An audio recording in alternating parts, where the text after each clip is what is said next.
This is the work that was done by Absolute Restoration. That is unacceptable.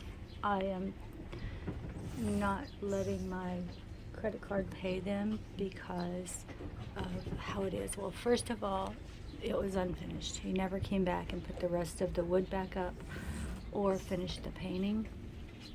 I have called a couple of times and no answer. This is the caulk and trim work around the light that he cut it wrong, and then he just tried to fill it up with caulk, and it's just not very good work. Oh, sorry, the boat is rocking. And then this is the trim work that he did that also did not turn out very well.